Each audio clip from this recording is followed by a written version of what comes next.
तुमचा आधार कार्ड तुम्ही तुमच्या मोबाईलमधून आता नवीन पद्धतीने डाउनलोड करू शकता। यामध्ये तुम्हाला OTPची गरज लागणार नाही, कुठे बाहेर जायची गरज लागणार नाही। तुमच्या आधार कार्डला मोबाईल नंबर लिंक नसेल तरी सुद्धा तुम्ही हे डाउनलोड करू शकता। हे आधार कार्ड तुमचं कशा पद्धतीने मोबाईलमधून डाउनलोड करायचं चला एका मिनिटामध्ये सांगतो। प्ले स्टोर वरती यायचं, प्ले स्टोर वरती सर्च करायचं आधार नावाचं ऍप्लिकेशन। हे पहा, अशा पद्धतीने याचा लोगो पहा। हेच ऍप्लिकेशन आपल्याला इन्स्टॉल करायचं आहे। इन्स्टॉल करून याला ओपन करायचं आहे। ओपन करून परमिशन द्यायचे आहेत। स्किप इंट्रोडक्शन वरती क्लिक करायचं आहे। आय एम रेडी विथ माय आधार पहिला ऑप्शन सिलेक्ट करायचा। आपला आधार नंबर इथे विचारला जाईल। आधार नंबर टाकून कंटिन्यू करायचं आहे। ऍक्सेप्ट करून प्रोसीड करायचं आहे।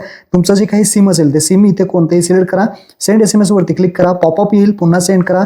त्यानंतर कंटिन्यू फेस ऑथेंटिकेशन वरती क्लिक करा। फेस ऑथेंटिकेशन करायचं आहे। फेस ऑथेंटिकेशन करताना आपला चेहरा या गोलमध्ये घ्यायचा आहे बरोबर आणि आपले डोळे उघडझाप करायचे आहे। फेस ऑथेंटिकेशन कंप्लीट होईल, प्रोसीड करायचं आहे। एक पिन 6 डिजिटचा सेट करायचा आहे। त्यानंतर स्किप गाईड वरती क्लिक करून खाली शेअर आयडीचा ऑप्शन आहे त्यावरती क्लिक करायचं आहे। 3 नंबरचा ऑप्शन डाउनलोड आधार झालेला आहे। आधारची PDFचा पासवर्ड असतो जो तुमच्या नावाचे पहिले 4 लेटर कॅपिटलमध्ये टाका आणि जन्मवर्ष टाकून तुमचं आधार कार्ड इथे डाउनलोड करून घ्या। महत्त्वपूर्ण व्हिडिओ शेअर करा। धन्यवाद।